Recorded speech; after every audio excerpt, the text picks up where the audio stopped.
하나님 아버지, 이 새벽에 저희를 말씀 앞에 부르시고 주님의 뜻을 구하게 하시니 감사합니다. 우리가 우리의 생각과 계획을 앞세우지 않고 주님이 인도하시는 길을 온전히 바라보게 하옵소서. 주님이 주시는 평안과 약속이 우리의 가장 안전한 길임을 믿게 하시고 말씀하실 때까지 잠잠히 기다릴 수 있는 믿음을 허락하여 주옵소서. 오늘 주시는 말씀을 통하여 우리의 발걸음이 바로 설 자리를 알게 하시고 두려움 속에서도 주님만 의지하며 순종하는 길을 걷게 하옵소서. 오늘도 말씀하옵소서. 듣겠습니다. 예수님의 이름으로 기도합니다. 아멘. 성경 말씀 예레미야 42장 1절부터 14절까지 말씀입니다. 이에 모든 군대의 지휘관과 가레야의 아들 요하난과 호사야의 아들 여사냐와 백성의 낮은 자로부터 높은 자까지 다 나와 선지자 예레미야에게 이르되 당신은 우리의 탄원을 듣고 이 남아있는 모든 자를 위하여 당신의 하나님 여호와께 기도해 주소서. 당신이 보는 바와 같이 우리는 많은 사람 중에서 남은 적은 무리이니 당신의 하나님 여호와께서 우리가 마땅히 갈 길과 할 일을 보이시기를 원하나이다. 선지자 예레미야가 그들에게 이르되 내가 너희 말을 들었은즉 너희 말대로 너희 하나님 여호와께 기도하고 무릇 여호와께서 너희에게 응답하시는 것을 숨김이 없이 너희에게 말하리라. 그들이 예레미야에게 이르되 우리가 당신의 하나님 여호와께서 당신을 보내사 우리에게 이르시는 모든 말씀대로 행하리이다. 여호와께서는 우리 가운데에 진실하고 성실한 증인이 되시옵소서.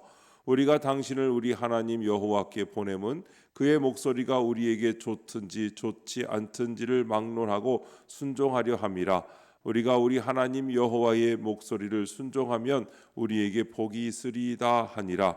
10일 후에 여호와의 말씀이 예레미야에게 임하니 그가 가레야의 아들 요하난과 그와 함께 있는 모든 군 지휘관과 백성의 낮은 자로부터 높은 자까지 다 부르고 그들에게 이르되 너희가 나를 보내어 너희의 간구를 이스라엘의 하나님 여호와께 드리게 하지 아니하였느냐. 그가 이렇게 이르니라. 너희가 이 땅에 눌러 앉아 산다면 내가 너희를 세우고 헐지 아니하며 너희를 심고 뽑지 아니하리니 이는 내가 너희에게 내린 재난에 대하여 뜻을 돌이킴이라. 여호와의 말씀이니라. 너희는 너희가 두려워하는 바벨론의 왕을 겁내지 말라. 내가 너희와 함께 있어 너희를 구원하며 그의 손에서 너희를 건지리니 두려워하지 말라.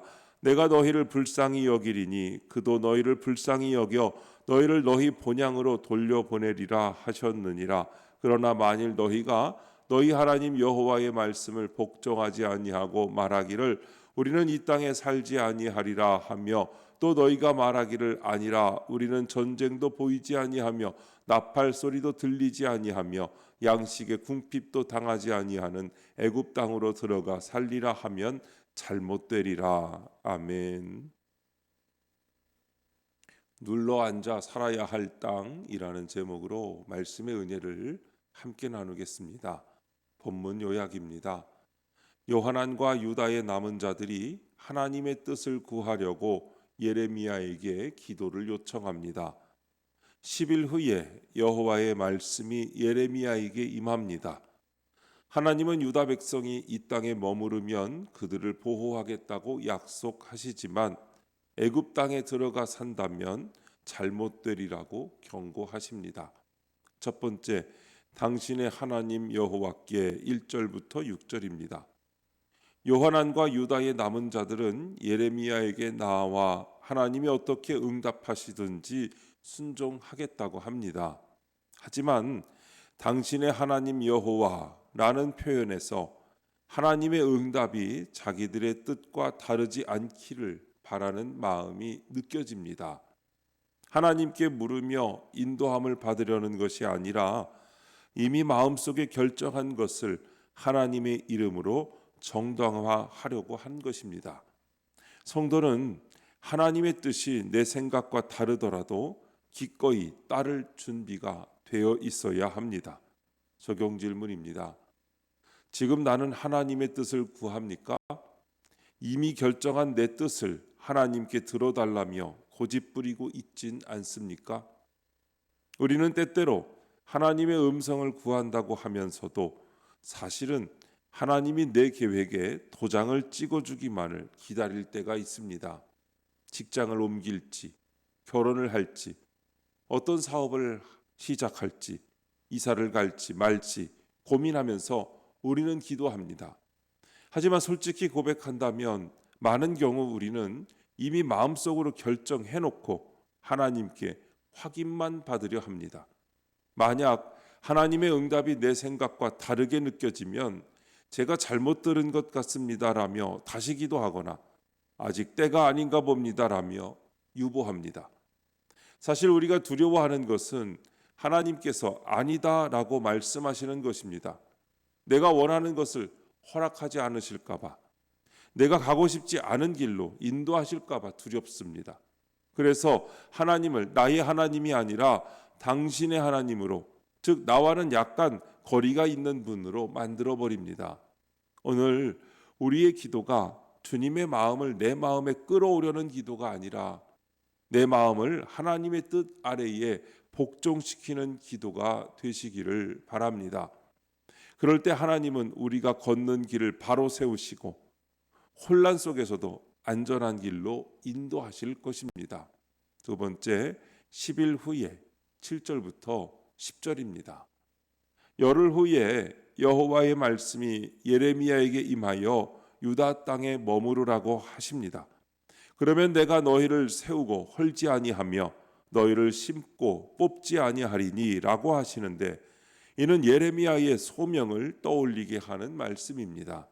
하나님은 심판 중에도 유다를 향한 회복의 뜻을 품고 계셨습니다. 지금도 하나님은 말씀에 순종하는 자에게 새로운 기회를 주십니다. 문제는 그 뜻이 무엇인가 보다 그 뜻을 기꺼이 기다리고 따르는가입니다. 적용 질문입니다. 나는 조급함을 내려놓고 하나님의 인도하심을 끝까지 신뢰하며 기다립니까? 여러분은 지금 무엇을 기다리고 계십니까? 직장 문제입니까? 건강의 회복입니까? 가족의 변화입니까? 재정적인 돌파구입니까? 자녀의 진로입니까? 결혼입니까? 하나님께서는 여러분의 기도를 들으셨습니다. 하나님께서는 여러분을 외면하지 않으셨습니다. 다만 하나님의 때가 아직 이르지 않았을 뿐입니다. 조금 더 기다리십시오. 조급함을 내려놓으십시오. 하나님의 시간표를 신뢰하십시오. 예레미야에게 열흘 후에 응답이 왔듯이 우리에게도 하나님의 때에 응답이 올 것입니다. 그 응답은 여러분의 생각과 다를 수 있습니다. 하지만 그것이 바로 여러분을 세우고 심으시는 하나님의 회복의 계획임을 믿으십시오. 기다림은 낭비가 아닙니다. 기다림은 믿음이 자라는 시간입니다. 기다림은 하나님과 더 깊이 교제하는 시간입니다. 기다림은 더 큰 축복을 준비하는 시간입니다. 끝까지 기다리십시오. 끝까지 신뢰하십시오. 그리고 하나님의 응답이 올 때 그것이 정말 가장 좋은 것이었음을 고백하게 될 것입니다. 세 번째, 애굽 땅으로 들어가리라. 11절부터 14절입니다. 하나님은 유다 백성에게 바벨론을 두려워하지 말라는 말씀을 반복하시며 그들과 함께 하겠다고 약속하십니다. 하지만 유다 백성은 이미 애굽으로 향할 마음을 품고 있었습니다. 눈에 보이는 평안을 조차 전쟁도 나팔 소리도 양식의 궁핍도 없는 삶을 기대한 것입니다.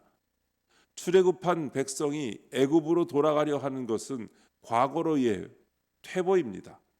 성도는 눈에 보이는 안전을 좇지 말고 십자가의 길을 따라가야 합니다. 적용 질문입니다. 현재 나는 어떤 결정을 앞두고 있습니까? 눈에 보이는 안전과 편안함을 따릅니까? 하나님의 약속을 믿고 따라갑니까? 유다 백성이 원한 것은 십자가 없는 구원이었습니다. 고난 없는 축복이었습니다. 순종 없는 안전이었습니다. 그들은 하나님의 보호를 원했지만 하나님의 명령은 원하지 않았습니다. 하나님의 축복은 원했지만 하나님의 통치는 원하지 않았습니다. 애굽이 제공하는 것은 일시적 안전이었습니다. 전쟁이 없고 나팔 소리가 없고 양식이 풍족한 삶. 하지만 그것은 하나님 없는 안전이었습니다. 하나님의 임재 없는 평안이었습니다. 하나님의 약속 없는 번영이었습니다. 성도의 삶은 언제나 이 갈림길에 섭니다. 눈에 보이는 안전을 좇을 것인가? 보이지 않는 하나님의 약속을 좇을 것인가? 편안한 길을 갈 것인가? 십자가의 길을 갈 것인가? 세상이 제공하는 것을 받을 것인가? 하나님이 예비하신 것을 기다릴 것인가? 십자가의 길은 편안해 보이지 않습니다. 고난이 있고 희생이 요구되고 이해받지 못합니다. 하지만 그 길의 끝에는 부활이 있습니다. 영광이 있습니다. 참된 생명이 있습니다. 반면 십자가를 피하는 길은 당장은 편해 보이지만 그 끝은 영적 죽음입니다. 눈에 보이는 안전을 좇지 말고 보이지 않는 하나님의 약속을 좇으십시오. 그것이 진정한 안전입니다. 그것이 참된 지혜입니다. 그것이 신앙인의 길입니다. 오늘도 그 길을 가며 하나님의 약속을 좇아 승리하는 삶이 되시기를 주님의 이름으로 축원합니다. 기도하겠습니다. 하나님 아버지, 제 뜻을 관철하려는 마음을 버리고 진정으로 주의 뜻을 구하게 하옵소서. 조급함을 내려놓고 하나님의 응답을 믿음과 인내로 기다리게 하옵소서. 눈에 보이는 안전과 편안함보다 주의 약속을 붙들고 말씀에 순종하게 하옵소서. 주님, 이 시간 주님께 기도하는 성도의 기도 가운데 함께하여 주시옵시고 주님의 세미한 음성을 들려주시며 그 선하신 손길로 붙들어 주시옵소서. 우리 주 예수님의 이름으로 기도드립니다. 아멘.